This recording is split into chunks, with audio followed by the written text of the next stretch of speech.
Monster of the Rivers, Arthur Shawcross, brutal serial killer. Arthur Shawcross' horrifying criminal streak began with arson. But, before long, the 300-pound monster would be known as one of the scariest serial killers in history.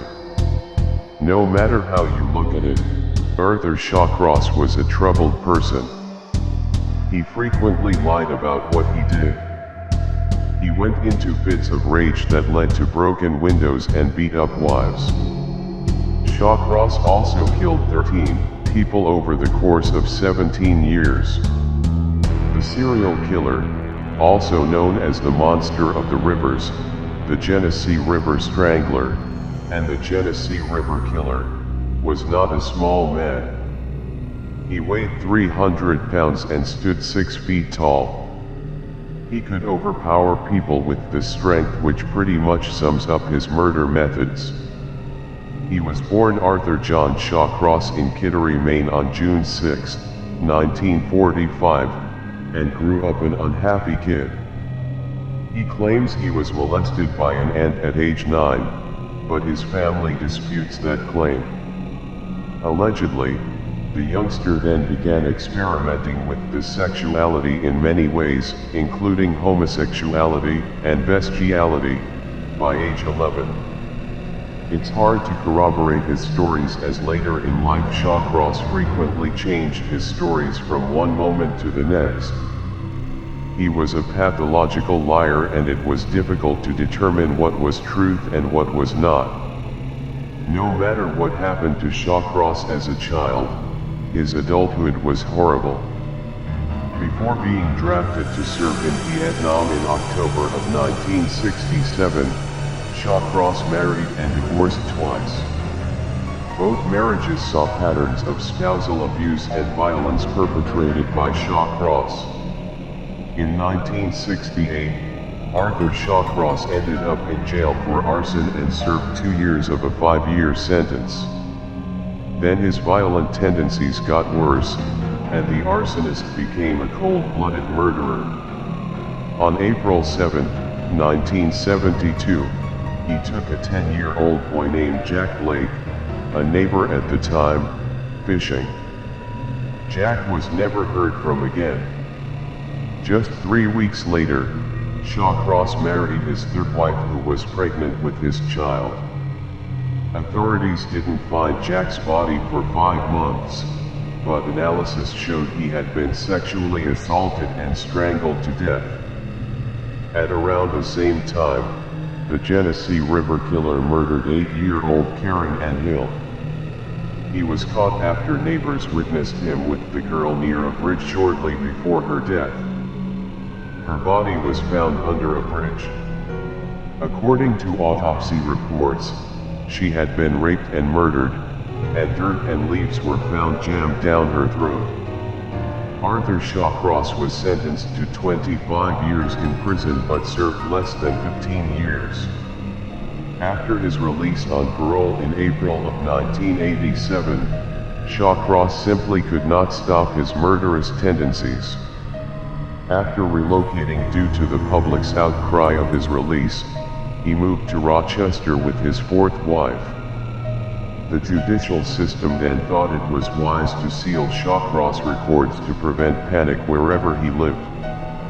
This grave mistake led to the murders of 12 more people, all of them in Rochester. Shawcross killed again in March of 1988, less than a year after getting out of jail. This victim was Dorothy Dotsie Blackburn, 27. She was a cocaine addict and prostitute who often worked on Lyell Avenue, a section in Rochester that was known for prostitution. On March 18, 1998, Blackburn was reported missing by her sister. 6 days later, her body was pulled from the Genesee River Gorge. An autopsy revealed that she had suffered severe wounds from a blunt object. There were also human bite marks found all around her genitals. The cause of death was strangulation. In September, 6 months after Blackman's body was found, the bones from another missing Lyell Avenue prostitute, Anna Marie Stephan, was found by a man who was collecting bottles to sell for cash. Investigators were unable to identify the victim whose bones were found, so they hired an anthropologist to reconstruct the victim's facial features based on a skull that was found on the scene. Stephan's father saw the facial recreation and identified the victim as his daughter, Anna Marie. Dental records provided additional confirmation. The decapitated and decomposing remains of a homeless woman, 60-year-old Dorothy Keller, was found on October 21, 1989, in the Genesee River Gorge. She died from having her neck broken. Another Lyell Avenue prostitute, Patricia Patty Ives, 25, was found strangled to death and buried under a pile of debris on October 27, 1989. She had been missing for nearly a month. With the discovery of Patty Ives, investigators realized that it was a strong possibility that a serial killer was loose in Rochester. They had the bodies of 4 women, all who went missing and were murdered within 7 months of each other. 3 had been murdered within a few weeks of each other. 3 of the victims were prostitutes from Lyell Avenue, and all the victims had bite marks and had been strangled to death. Investigators went from looking for individual killers to looking for a serial killer, and the window of time between his kills was getting shorter. The press also grew interested in the murders and dubbed the killer as the Genesee River Killer, and the Rochester Strangler. Marie Welch, age 22, was a Lyell Avenue prostitute who was reported missing on November 5, 1989. Frances Franny Brown, age 22, was last seen alive leaving Lyell Avenue on November 11, with the client known by some of the prostitutes as Mike or Mitch. Her body, nude except for her boots, was discovered 3 days later dumped in the Genesee River Gorge. She had been beaten and strangled to death.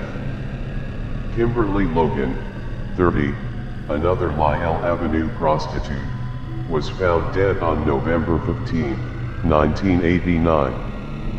She had brutally kicked and beaten, and dirt and leaves were crammed down her throat, much like Shawcross did to 8-year-old Karen Ann Hill. This one piece of evidence could have led the authorities right to Shawcross, had they known that he was living in Rochester. On Thanksgiving Day, November 23rd, a man walking his dog discovered the body of June Stott, the one missing person that the police did not connect to the serial killer. Like the other women found, June Stott suffered a vicious beating before dying. But death did not end the killer's cruelty. An autopsy revealed that Stott had been strangled to death. The corpse was then anally mutilated, and the body was cut open from the throat down to the crotch. It was noted that the labia had been cut off, and that the killer likely had it in his possession. The killer showed characteristics of a man in his 30s, white, and who knew his victims. He was probably a local man familiar with the area, and he probably had a criminal record.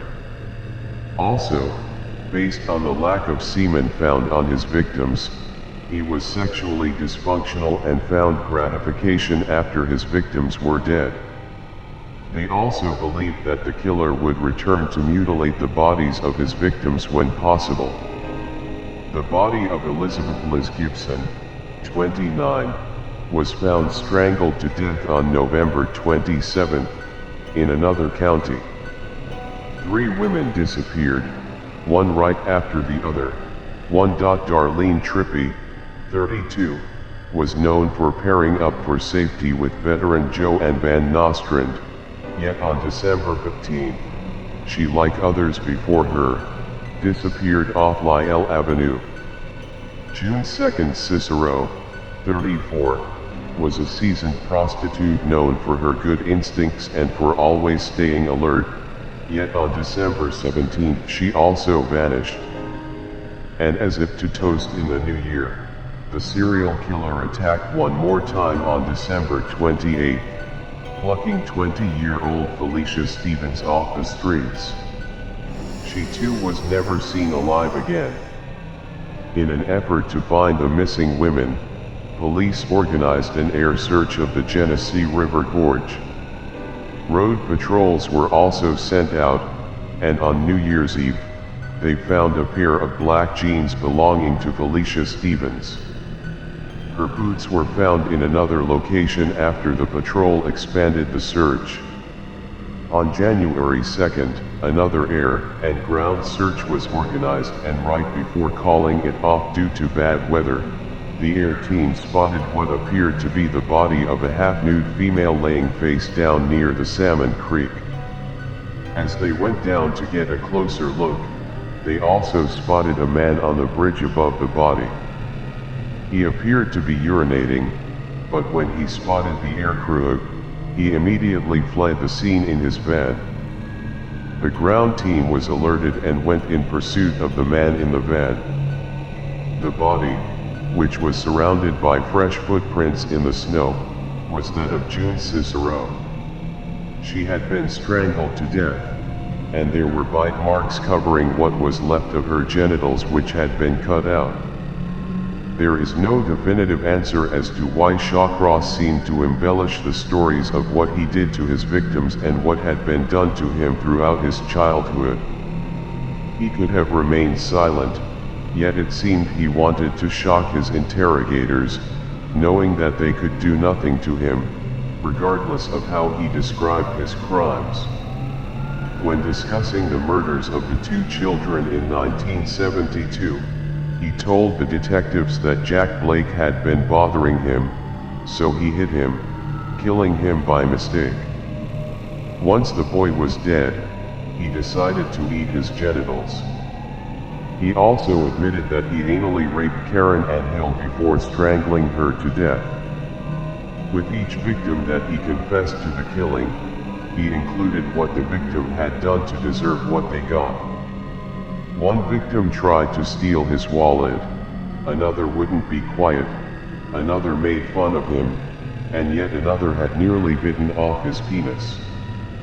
He also blamed many of the victims for reminding him of his domineering and abusive mother, so much so that once he began to hit them, he couldn't stop.